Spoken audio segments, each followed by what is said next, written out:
Hi friends, ಎಲ್ಲರಿಗೂ ನನ್ನ YouTube ಚಾನಲ್ಗೆ ಸ್ವಾಗತ. ಇವತ್ತು ನಮ್ಮ ಮನೇಲಿ ಅರವೆ ಸೊಪ್ಪಿನ ಪಲ್ಯ ಮಾಡೋ ರೆಸಿಪಿನ ತೋರಿಸ್ತಾ ಇದ್ದೀನಿ.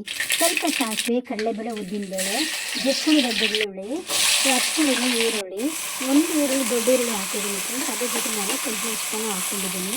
ರುಚಿ ತಕ್ಕಷ್ಟು ಸ್ವಲ್ಪ ಉಪ್ಪು ಹಾಕೊಳ್ಳೋಣ. ಉಪ್ಪು ಏನಕ್ಕೆ ಬೇಗ ಹಾಕೊಂಡ್ರೆ ಈರುಳ್ಳಿ ಸ್ವಲ್ಪ ಬೇಗ ಫ್ರೈ ಆಗಲಿ ಅಂತ ಸ್ವಲ್ಪ ಹಿಂಗೆ ಹಾಕ್ಕೊಂಡಿದ್ದೀನಿ. ಹಚ್ಕೊಂಡು ಅರವೆ ಸೊಪ್ಪನ್ನ ಸಹ ಇವಾಗ ಹಾಕ್ಕೊಂಡು ಇದನ್ನ ಚೆನ್ನಾಗಿ ಮಿಕ್ಸ್ ಮಾಡ್ಕೊಳ್ಳೋಣ. ಫ್ರೆಂಡ್ಸ್, ನಾನು ಸೊಪ್ಪನ್ನ ಬಂದು 4ರಿಂದ 5 ಸತಿ ಚೆನ್ನಾಗಿ ತೊಳ್ಕೊಂಡಿದ್ದೀನಿ.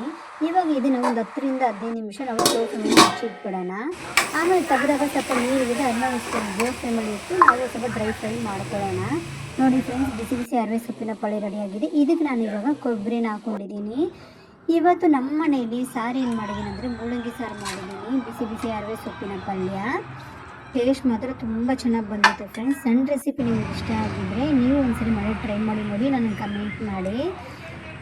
ನನ್ನ ವಿಡಿಯೋನ ಸಬ್ಸ್ಕ್ರೈಬ್ ಮಾಡಿ, ನನ್ನ ಚಾನಲ್ನ ಸಬ್ಸ್ಕ್ರೈಬ್ ಮಾಡಿ ಸಪೋರ್ಟ್ ಮಾಡಿ. ಇವತ್ತು ಮೂಲಂಗಿ ಸಾರು ಮಾಡಿದ್ದೆ ಮನೇಲಿ.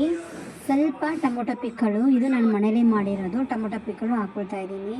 Thank you, bye bye.